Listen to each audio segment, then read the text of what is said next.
qu'est-ce qui se cache derrière l'image de ce Jésus? Je vous ai expliqué que l'image de Jésus qu'on va vous montrer sur Internet, parce qu'il y a plusieurs images, il y a les images du visage de Jésus que les témoins de Jéhovah dessinent, mais qui ne vont pas ressembler aux dessins, aux photos, c'est-à-dire photos sous forme de dessin, de peinture, des catholiques. Donc chacun va essayer de dessiner son Jésus avec des longs cheveux, avec une cape, avec une tunique.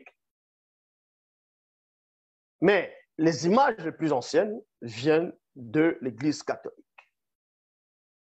Et il y a cette femme qui est en Côte d'Ivoire qui prétend être la réincarnation de Jésus.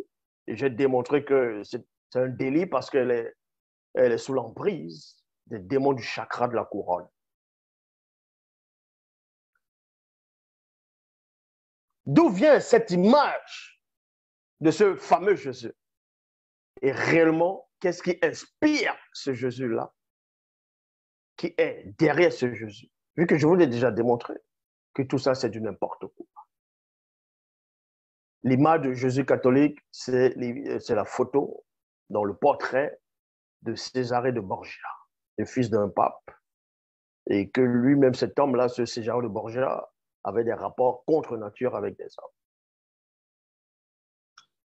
Mais ça ne s'arrête pas là. On sait néanmoins que derrière l'image, le personnage de Jésus, il y a un esprit qui alimente cela, qui inspire des personnes en fonction des époques, des civilisations. Et c'est un démon puissant qui inspire à chaque civilisation, va inspirer ceux dont on va voir les faux pasteurs, les scribes, les prêtres, ainsi de suite, en fonction de l'époque. Et ils vont l'imager, lui donner un nom en fonction de la langue qui peut dominer à cette époque.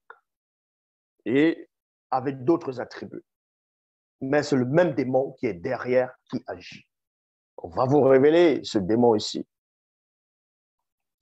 Pour cela, on va aller dans l'un des livres qui perturbe Satan, qui dérange les démons, qui dérange les anges déchus, qui dérange les pratiquants des sciences occultes, qui dérange et énerve ceux qui se disent pasteurs ou chrétiens ou les croyants tout simplement.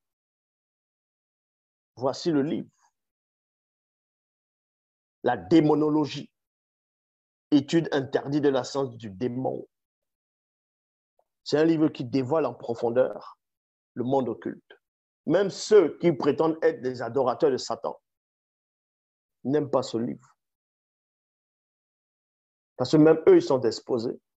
Parce que le soi-disant Satan qu'ils pensent adorer, et même encore, ils sont dans la confusion. Voici un livre qui perturbe, qui déstabilise, qui dérange. Dans la démonologie, chapitre 1, verset 62 à 70, il est dit, plusieurs personnes partout dans le monde ont entendu parler d'un personnage connu sous différents noms et appellations telles que Yahushua, Amashia, Yesou, Jésus, Yahushua, Jésus de Nazareth, Jésus-Christ, Jésus fils de Marie et bien d'autres encore. Mais en réalité, virgule, derrière l'image ou le personnage de Yahushua Amashia, dont Jésus de Nazareth, Jésus-Christ, se dissimule un puissant démon,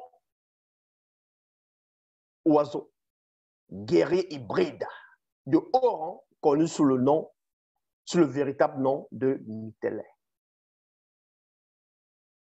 Donc, si vous voulez savoir le démon qui anime les croyants, tous ceux qui acceptent l'existence de ce Jésus, ou bien qui n'acceptent pas l'existence de Jésus, et qui, eux aussi, sont pris toujours par les démons religieux.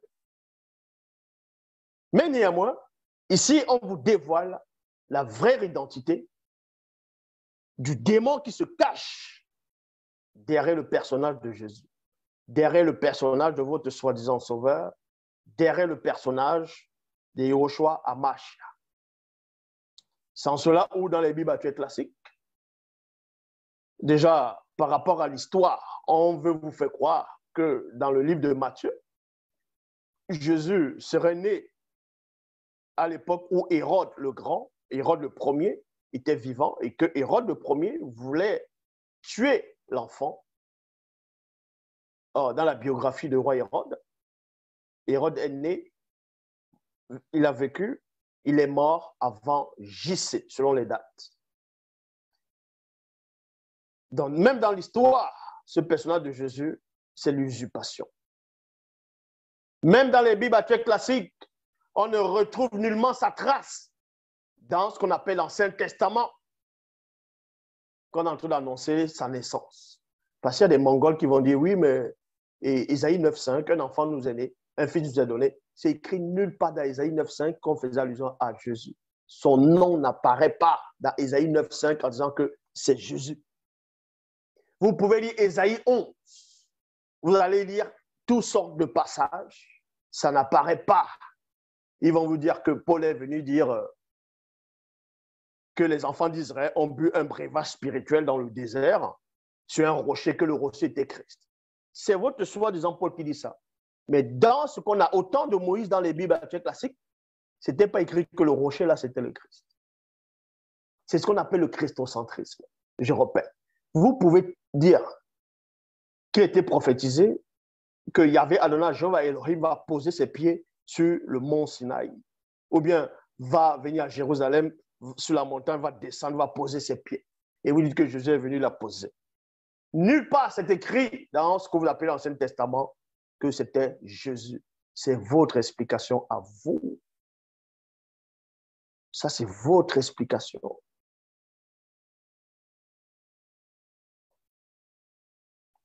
Donc, vous dites ici que le démon qui inspire, qui alimente le christianisme,